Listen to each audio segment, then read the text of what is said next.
At dito po ay mayroon na po silang itinatayong river cage. Okay, so bubusan lang po yan ng semento para po sa gagawin po nilang kulong.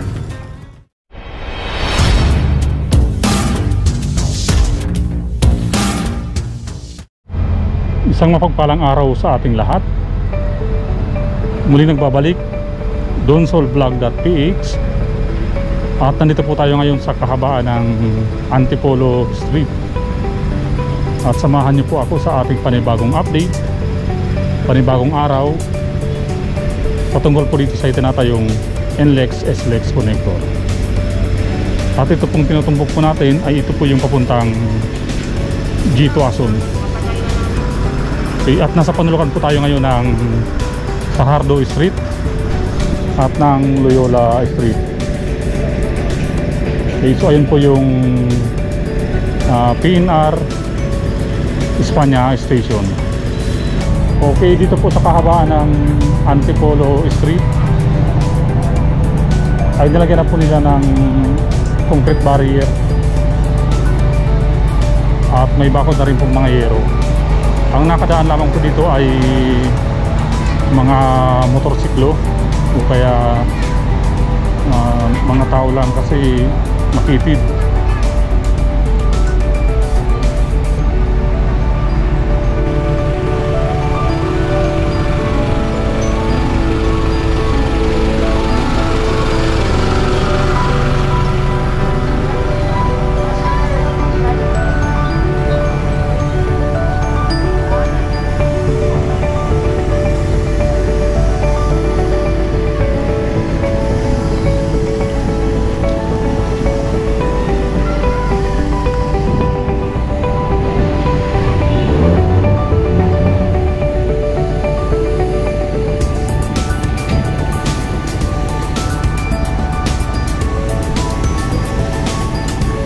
Dito po ay hindi po natin halos masilip yung ginagawa po nilang trabaho. Yan.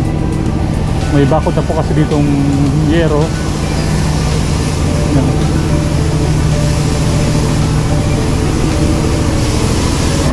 Diyan po kasi sa kabila, ayan po yung mga heavy equipment po nila. Kaya po ang ginawa po nila, binakuran po nila dito ng concrete barrier. Yan.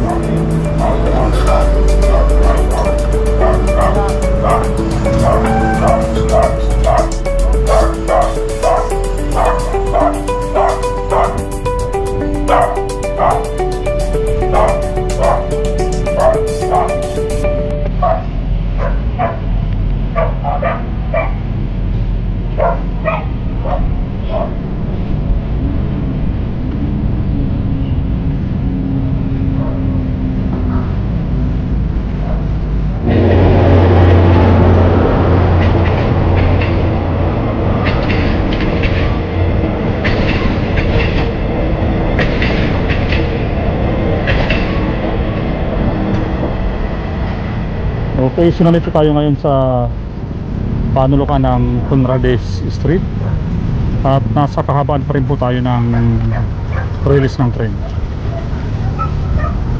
At dito po ay mayroon na po silang itinatayong river cage. Okay, so bubusan lang po yan ng semento para po sa gagawin po nila mga kulong.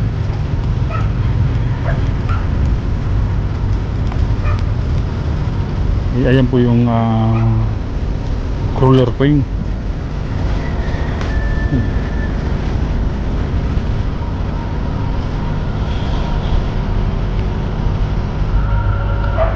Ayan, tuloy-tuloy na rin po yung ang ginagawang trabaho po nila dito.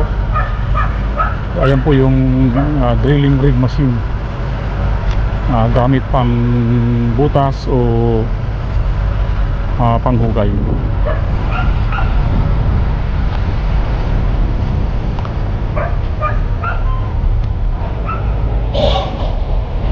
Walk tour na rin po yung ginagawa po natin dito sa kahabaan po ng release ng tren, para naman po masilip na rin po o makita ito pong kahabaan po ng release ng tren.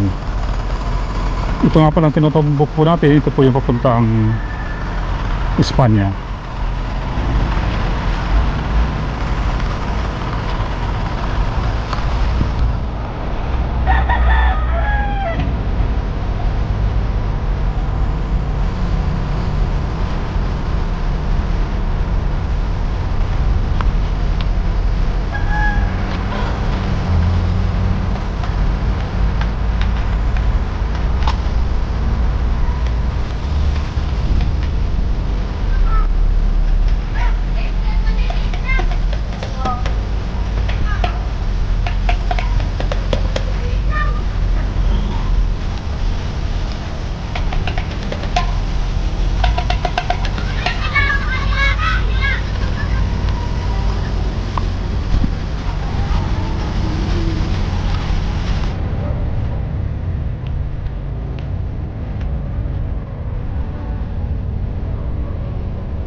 Ang napansin lang po natin dito ay isa pa lang pong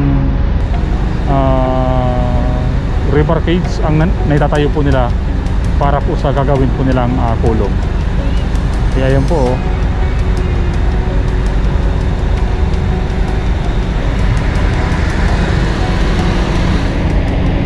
So kumbaga kulang po sa tao ito pong CRBC, unlike po sa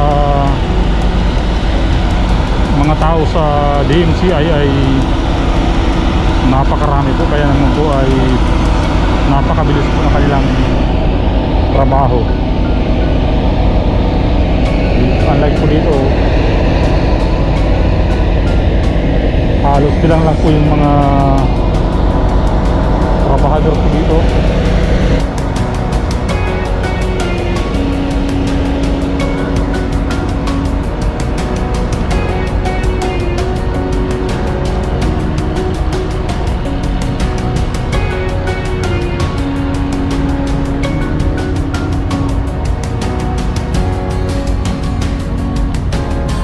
Okay, so hanggang dito lang po muna ang ating update patungkol po dito sa itinatayong NLEX SLEX connector. Hanggang sa muli ay samahan niyo po ako sa ating mga susunod pang mga update.